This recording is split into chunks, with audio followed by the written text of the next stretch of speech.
제가 가장 존경하는 목사님이 있습니다. 혹시 누군지 아십니까? 네, 제가 여러 번 말씀을 드렸는데 제가 존경하는 목사님은 옥하는 목사님입니다. 사랑의 교회 담임 목사님이셨던, 지금은 하나님의 부르심을 받으셨는데요. 그 옥하는 목사님을 참 존경합니다. 최근에 이찬수 분당 우리 교회 이찬수 목사님이 옥하는 목사님에 대해서 언급하신 이야기를 제가 다시 한번 보게 되었어요. 제가 예전에 한번 언급을 했던 것 같은데 이 말씀이 저에게 굉장히 자극이 되어서 큰 은혜가 되어서 다시 한번 나누려고 합니다. 옥하는 목사님은 굉장히 다혈질이셨답니다. 이 부교육자들을 향하여 굉장한 다혈질의 소유자셨대요. 근데 그 말에 너무 위로가 됐습니다. 저 역시도 다혈질이기 때문에 목사도 다혈질해도 되는구나. 그런데 그냥 아무 때나 화를 내시는 것은 결코 아니었다고 해요. 화를 내신 이유는 부교육자들을 강하게 질책하실 때는 부교육자들이 맡은 지역에 성도님들이 어떤 어려움이나 어떤 위기 상황이나 어떤 문제를 만나게 되지 않겠습니까? 그것을 물어봤을 때 그 담당 부교육자가 모르면 그 지역에 어떤 성도님이 이런 일을 겪었답니다 라는 걸 옥하는 목사님이 듣게 됐는데, 부교육자가 그 사실을 모르면 그날은 죽음이랍니다. 아주 심하게 질책을 하셨다는 거예요. 그러면서 왜 하나님의 양들을 아프게 하냐고, 왜 성도님들을 아프게 하냐고, 너 당장 나가! 이렇게 몇 번이고 소리치셨다고 합니다. 옥하는 목사님은 교회가 부흥되는 게 꿈이 아니셨대요. 사랑의 교회는 굉장히 큰 교회지 않습니까? 우리나라에서 5손가락 안에 들 정도의 대형 교회입니다. 굉장히 많은 성도님들이 계신데 배가 부흥하고 배가 부흥할수록 오히려 근심하셨다고 해요. 옥하나 목사님의 꿈은 교회 부흥이 꿈이 아니라 하나님께서 보내주신 양들이 신음하지 않도록 그들을 위해 기도하고 돌보는 게 꿈이셨다고 합니다. 한 번은 괴로운 상황을 직면한 성도님을 보면서 하염없이 눈물을 흘리셨대요. 왜 눈물을 흘리셨냐면 자기가 해줄 수 있는 게 없어서. 그 양이 신음하고 아파하는데 자기가 해줄 수 없음, 자신의 능력 없음을 한탄하면서 그 한 영혼 때문에 같이 울었다고 합니다. 제가 이 말씀을 다시 한번 들으면서 내가 어부들교회 목사가 된 것이 부르심을 받은 이유가 이거겠구나라는 것을 다시 깨닫게 되었습니다. 저와 함께하는 우리 성도님들, 오늘 또 많이 빠지셨네요. 오늘 어부들교회에 속한 우리 성도님들의 아픔과 신음소리를 같이 해야겠다.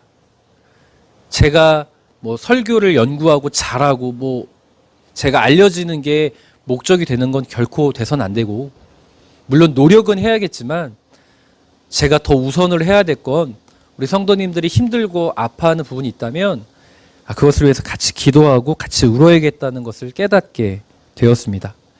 그래서 오늘 설교의 제목을 이렇게 잡았어요. 다 같이 한번 읽어볼까요? 시작. 아멘. 이 설교의 제목은 사실 성도님들에게 하는 이야기가 아닙니다. 저에게 하는 다짐이에요. 그리고 성도님들도 저와 같은 이 동역자가 되어주시기를 기대하는 마음으로 이 설교의 제목을 잡았습니다.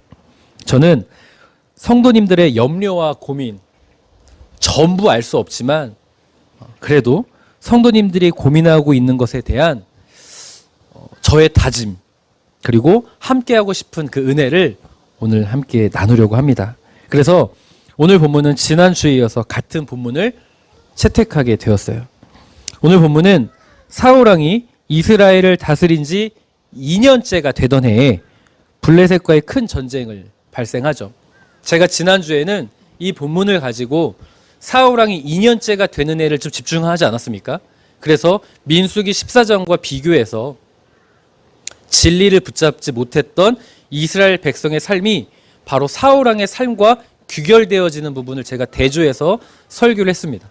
이 녹화가 되지 않아서 못 들으신 성도님들도 계시죠. 그런데 오늘은 이 말씀에 그냥 좀 그대로 한번 들어가 보려고 해요. 사울 왕이 이스라엘을 다스린 지 2년째 되던 해에 블레셋과 큰 전쟁을 하게 됩니다. 블레셋 군대의 기세가 얼마나 대단했던지 많은 병사들이 숨을 곳을 찾는다고 7절에 나와 있죠. 바위 틈과 웅덩이와 너무 무서운 거예요. 너무 두려운 거예요. 그럼에도 불구하고 사울 왕은 믿음을 가지고 7일 동안 누구를 기다립니까? 사무엘 선지자를 기다립니다. 그런데 사울 왕의 마음에 조급함이 생기죠. 왜 조급함이 생기는가? 다시 한번 말씀 볼까요? 8절 후반절 함께 읽죠. 시작.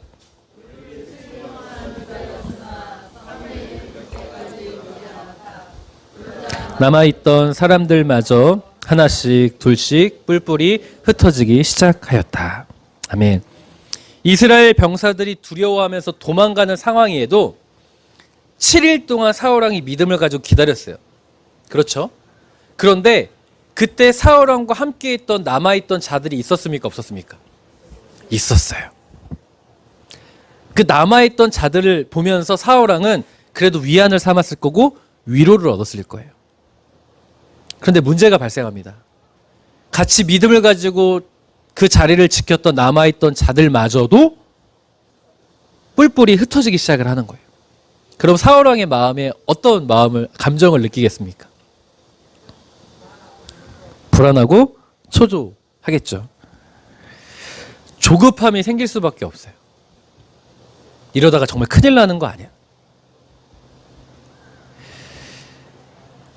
같이 믿음을 가지고 남아있던 자들마도 흔들렸다고 생각해 보세요. 이게 우리가 한번 사울 왕이 되어보시죠. 우리가 믿음을 가지고 제가 이렇게 생각하면 돼요. 우리 교회에 이런 규제가 풀리지 않고 어려운 이 상황에서 믿음을 가지고 기도합시다라고 했는데 성도님들 모두가 에휴 목사님 말도 안 되는 소리 하지 마요 하고 다 아니라고 한다면 제가 그 마음을 지키기가 쉬울까요? 어려울까요? 어렵겠죠. 성도님들이 어떤 문제를 두고 기도하는데 제가 아유 그 기도한다고 안 돼요 라고 한다면 실망되겠죠. 그렇지 않겠습니까? 바로 사울 왕이 그런 상황인 거예요. 믿음을 가지고 지키려고 했지만 남아있던 자들이 다 흩어졌습니다. 그래서 결국 사울 왕은 직접 번제와 화목제를 드리며 하나님의 도움을 구하게 되죠. 그런데 반전이 일어납니다. 10절을 보니까 사무엘 선지자가 번제를 드린 무렵 도착을 한 거예요. 그 일로 사무엘 선지자는 사울 왕을 크게 책망하죠. 왜 책망합니까? 제가 진도를 좀 빨리 나가도 될까요? 지난주에 성도님들 다 들으셨던 내용이니까 대충 이제 기억이 나실 거예요. 왜 나무랬습니까?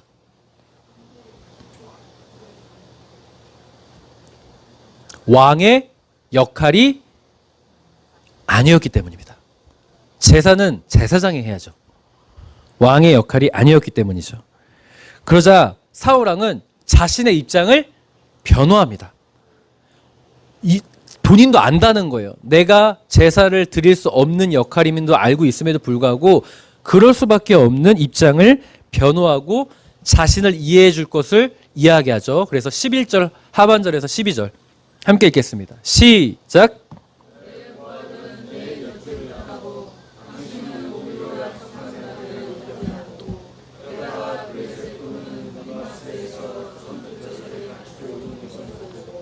블레셋 사람들이 나를 치려고 오는데 나는 아직도 여호와의 도움을 구하지 않았다는 생각이 들었소. 그래서 내가 당신을 더 이상 기다릴 수가 없어 하는 수 없이 번제를 드리고 말았소. 아멘. 성도님들, 아주 구체적으로 사울 왕이 자신의 입장을 변호하죠. 자, 이 11절, 12절에 사울 왕의 입장을 들으셨어요. 자, 사울 왕의 입장을 옹호하겠다. 손 한번 들어보시고 옹호하지 않겠다. 손 한번 들어볼까요? 자, 옹호하겠다. 나는 입장을 이해한다.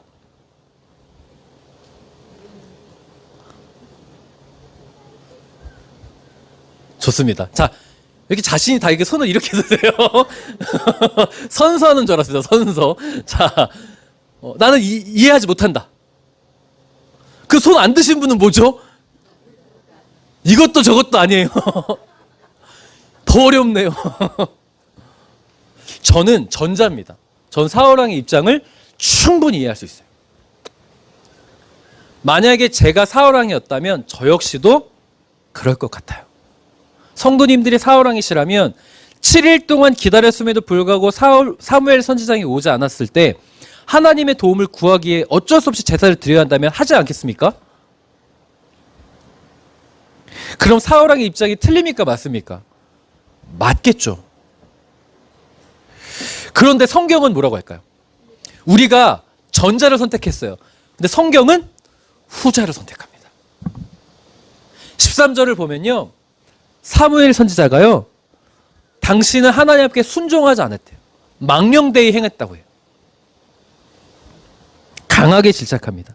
아니, 너무 억울하지 않습니까?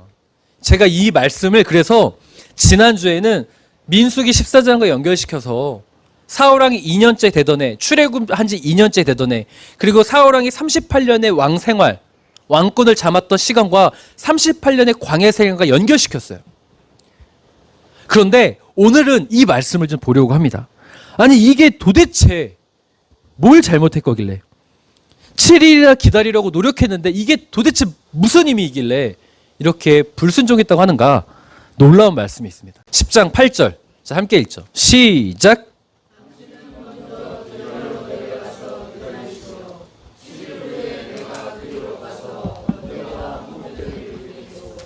당신이 할 일에 대해서는 내가 그곳에 도착해서 일러주겠소. 아멘. 현대인 버전입니다. 사무엘상 10장 8절을 보면요, 사무엘 선지자는요, 사울왕이 어떤 위기 상황을 만나게 되면 왕의 역할을 분명히 가르쳐 줬습니다. 자, 길갈로 내려가라고 했어요. 먼저 어디로 가라? 길갈로 가라. 성도님들, 길갈은 어떤 곳이죠? 이스라엘에게 있어서 요단강을 건넌 기념비를 쌓았던 곳이에요. 늘 하나님의 은혜가 필요함을 고백했던 장소가 길갈이었죠. 길갈로 가라는 이유가 뭐냐면 당신은 하나님의 은혜를 구해야 한다라는 거예요. 자, 그곳에서 며칠 후에 7일 후에 내가 간댔어요. 7일 안에 간다고 한 적이 없고 7일 후에, 그러니까 7일이 될 수도 있고 8일이 될 수도 있고 9일이 될 수도 있어요. 맞나요? 맞죠? 7일이라고 정한 적이 없어요.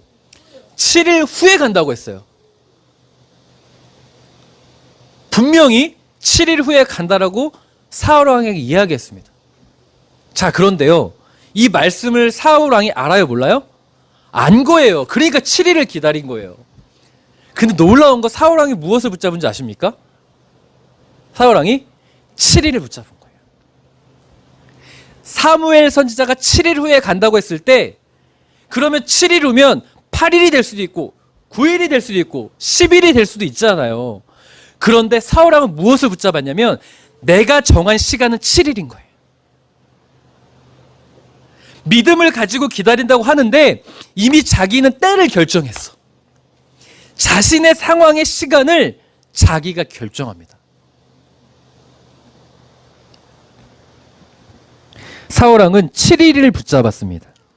내 상황의 시간을 스스로 규정했습니다. 사울왕이 말씀을 지킨 것처럼 보이고 기다린 것처럼 보입니다. 그런데 성도님들, 사울왕은 7일이라는 시간을 스스로 정해놓고 기다린 거예요. 그럼 질문해 볼게요, 성도님들. 이게 정말 기다리는 겁니까?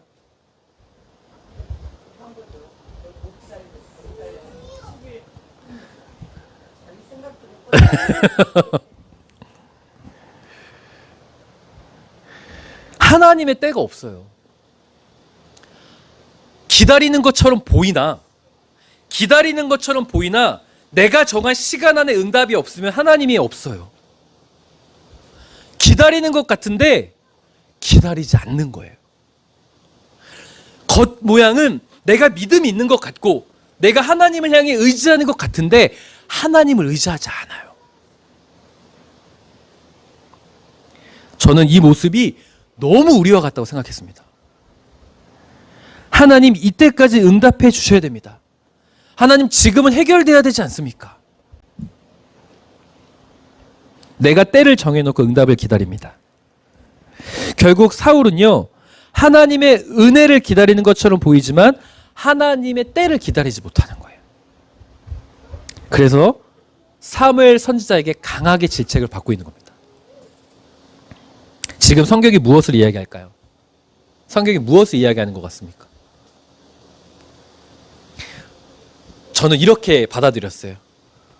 우리의 믿음을 좀 보아라. 너는 지금 사울왕이냐 사울왕이 아니냐 라고 저에게 묻고 있는 것 같았습니다. 내가 이 말씀을 볼 수 있는 사람이라면 믿음이 있는 사람이에요, 없는 사람이에요? 있는 사람 아니에요. 사울왕이 믿음이 있어요, 없어요? 이때까지만 해도 사울은 믿음을 언급하고 있는 사람이에요. 믿음이 있다니까요. 그런데 어떤 믿음이에요? 내가 정한 믿음이에요. 내가 복음이에요. 내가 복음. 하나님께 맡기는 복음이 아니라 내가 정한 때에 응답이 와야 되는 거예요. 너무 우리 같지 않나요? 성경은 너희의 믿음이 사울왕처럼 되어 있지 않냐고 반문하는 것 같았습니다. 저는 이 말씀을 통해 성경이 우리에게 믿음을 이렇게 전하고 있다고 생각합니다. 내가 정한 시간, 내가 정한 답을 놓고 하나님을 기다리는 것이 아니라 정말 하나님이 오신다, 그 후에 오신다라는 그 말씀을 붙잡고 하나님의 인도하심, 하나님의 때를 기다리는 것이 진짜 믿음이다 라고 말하고 있다고 믿습니다. 그래도 이렇게 너무 사울왕을 이렇게 해버리면 우리가 너무 슬프잖아요. 우리가 사울왕 같은데 그래도 믿음을 가지고 버텼다고 할 수 있죠. 납득이 가지 않는 상황에서 7일이나 버텼으면 많이 버틴 거죠. 아닌가요? 전 하루도 못 버틴 것 같아요. 7일이나 버텼으면 많이 버틴 거죠.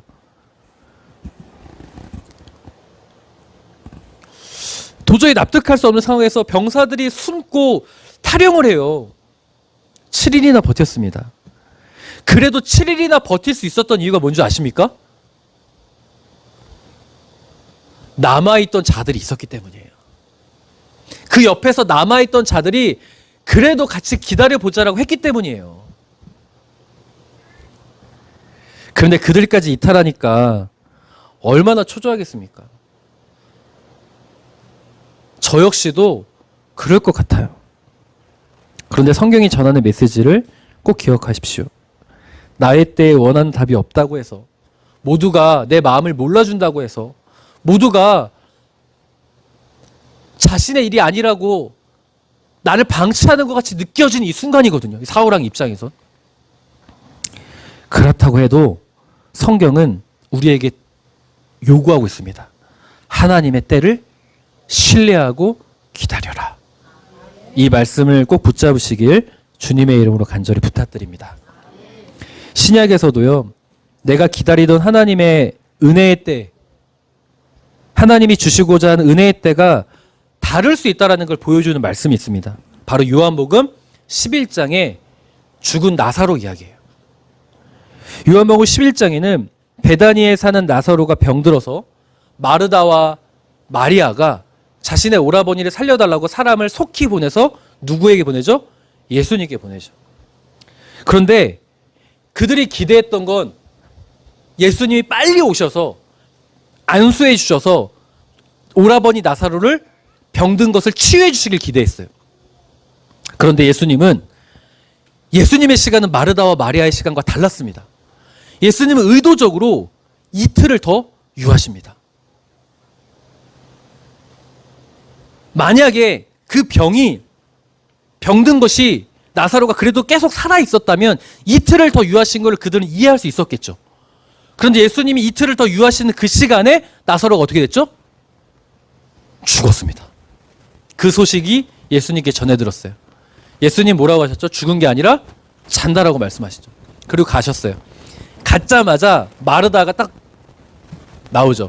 요한복음 11장 21절에 마르다가 예수님을 만나자마자 불만을 표출합니다. 예수님 일찍 오셨더라면 내 오라버니가 죽지 않았을 텐데. 예수님이 벙쪄요.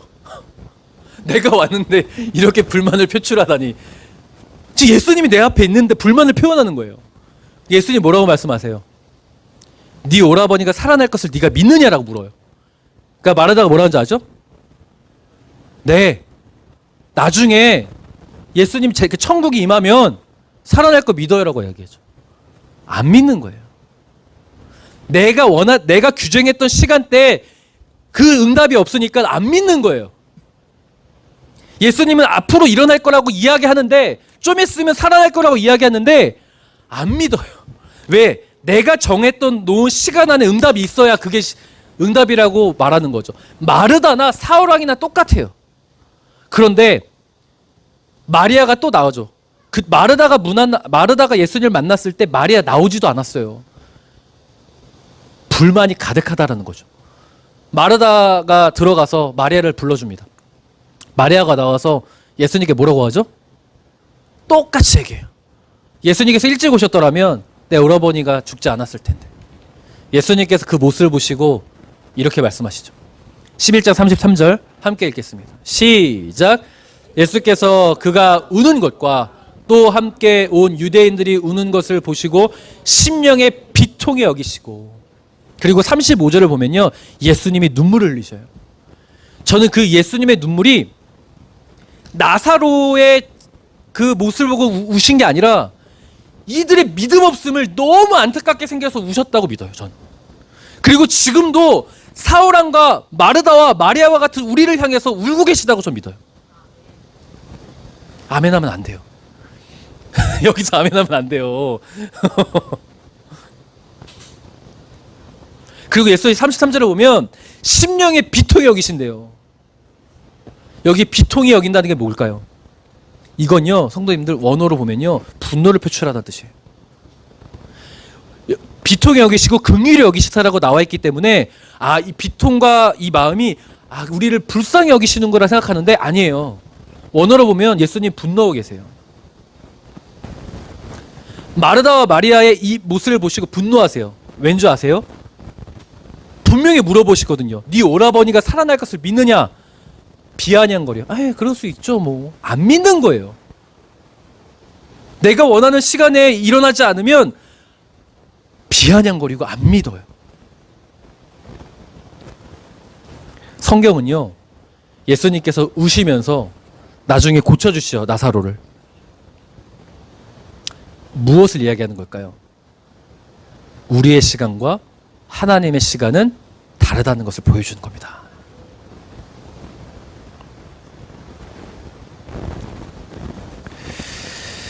성도님들, 성경은 우리에게 끊임없이 구약이나 신약이나 우리에게 전해주는 메시지가 있습니다. 믿음이 무엇이냐라는 거예요. 성도님, 믿음이 무엇입니까? 믿음. 정의 한번 내려볼까요? 믿음.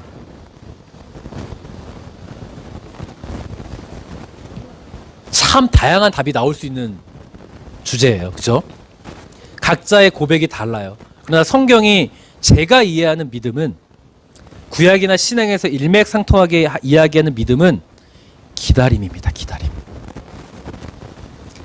어떤 상황에도 끝까지 내가 기다릴 수 있겠느냐? 그게 믿음이에요. 사울왕은 내가 정해놓은 시간 안에 기다리는 것처럼 보이지만 진짜 기다리지 않았고, 마르다와 마리아는 그 고작 이틀 유해졌다고, 죽었다고 기다리지 못했어요.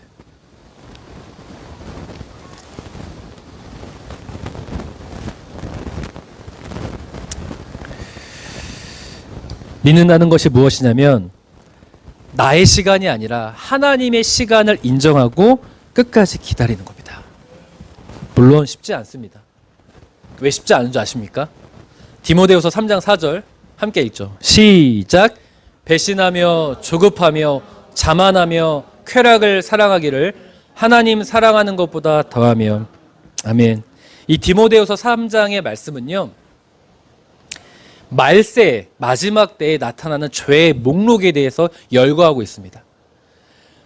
죄의 목록을 열거할 때 뭐 돈을 사랑하고 남을 배신하고 남을 비방하고 교만하고 뭐 부모에게 불순종하고 쉽게 분노하고 이런 것들이 많이 나오는데 굉장히 독특한 한 죄의 목록이 등장을 해요. 찾아보십시오. 3장 2절부터 죄의 목록이 열거되는데 이 4절에 독특한 죄의 목록, 이게 죄인가 하는 게 있어요. 맞습니다. 조급함입니다. 조급함. 제가 디모데후서 3장을 읽을 때마다 이게 왜 죄의 목록일까? 라는 생각이 들어요. 그런데 성도님들, 사단은 이 조급함을 가지고 우리를 넘어뜨립니다. 성경이 우리에게 알려주는 거예요. 사단이 이용하는 무기가 조급함이라는 것을 우리에게 깨닫게 해주기 위해서 이 죄의 목록에 열거했다고 저는 생각합니다. 우리가 잘 당하는 게 기도 생활을 한다는 분들 가장 많이 사단에게 당하는 게 이 조급함이에요. 내가 그 하나님의 때를 기다리지 못하게끔 사단은 그 약점을 공격해 옵니다. 사단은 이 조급함을 가지고 우리를 끊임없이 공격해요. 사울 왕이 당했고요. 신약에서는 마르다와 마리아가 당했어요. 지금의 시대에는 우리가 당할 확률이 높습니다. 저 역시도 조급함이 약점입니다. 제가 얼마나 성격이 급한지 다 저를 잘 아시는 분은 알아요. 윤 목사 성격 급하다는 거. 성격이 급하다는 건 뭐예요? 조급하다는 거예요. 제가 성도님들을 위해 열심히 기도합니다. 그런데 성도님들의 기도한 대로 응답되지 않으면 정말 신경질이 나요. 저 하나님한테 원망 정말 잘하는 목사입니다. 그리고 제가 이때를 정해놓고 이때까지 응답돼야 된다라고 막 기도해요. 근데 응답되지 않으면요, 그날 하루 손에 뭔가 안 잡혀요. 성도님들이 실망스럽고 속상한 마음만큼 저도 그날 하루 종일 스트레스 받아요.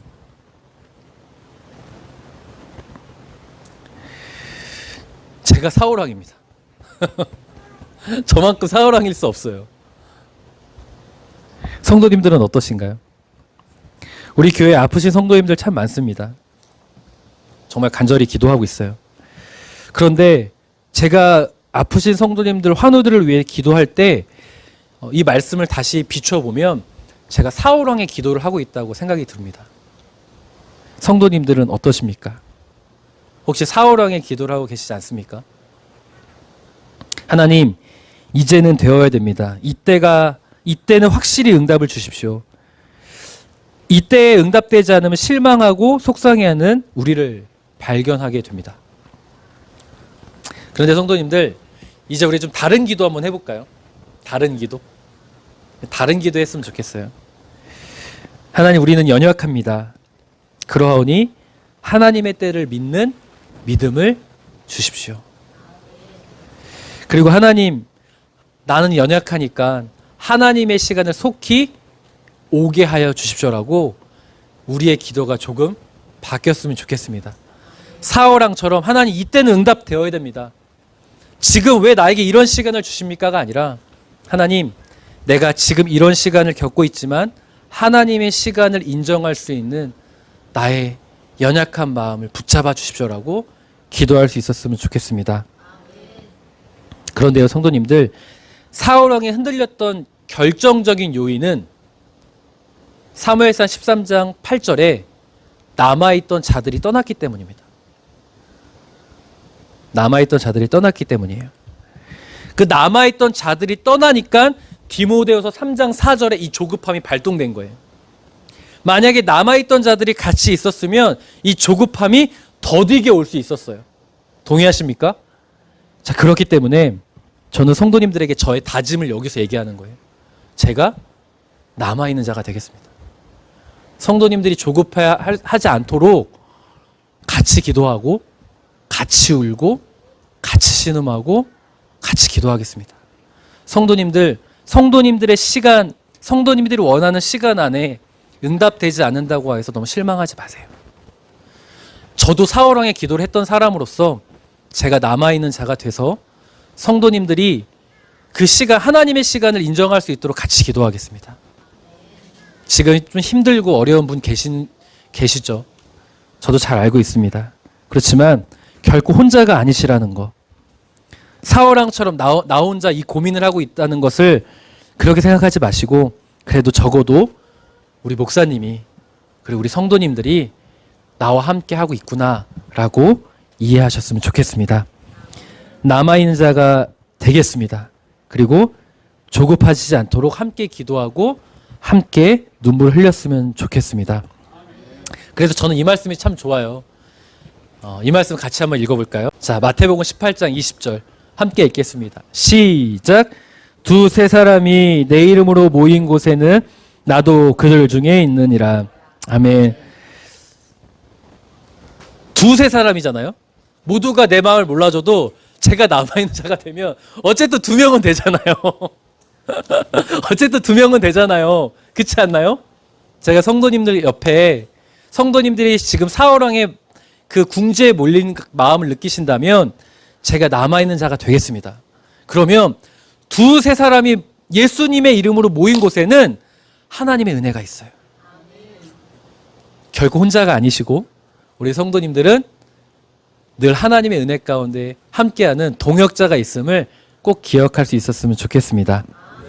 그래서 성도님들, 지금 이때 내가 원하는 시간 안에 응답되지 않는다고 하여서 너무 속상해하지 마시고 하나님의 때를 신뢰하도록 함께 그 길을 걸어갈 수 있었으면 좋겠습니다. 물론 힘드신 거 압니다. 물론 초조하신 거 알고 조급한 거 압니다. 그러나 내 옆에 남아있는 자가 있구나. 제가 이 시간 다짐했으니까 그것을 늘 힘들칠 때마다 기억하시면서 함께 기도하는 자가 있으니 내가 힘을 내야 되겠다. 이렇게 하나님의 응원과 격려를 공급받는 우리 사랑하는 성도님들 되셨으면 참으로 좋겠습니다. 그리고 한 가지 더 부탁드리고 싶은 건, 저도 사울왕이에요. 맞죠? 그리고 성도님들이 저의 남아있는 동역자가 되어주십시오. 제가 상황에 따라 흔들린다면 성도님들이 남아있는 자가 되어주셔서 함께 어부들 교회를 멋지고 정말 은혜로운 공동체로 만들어갈 수 있었으면 참으로 좋겠습니다. 성도님들을 사랑하고 축복합니다. 기도하겠습니다.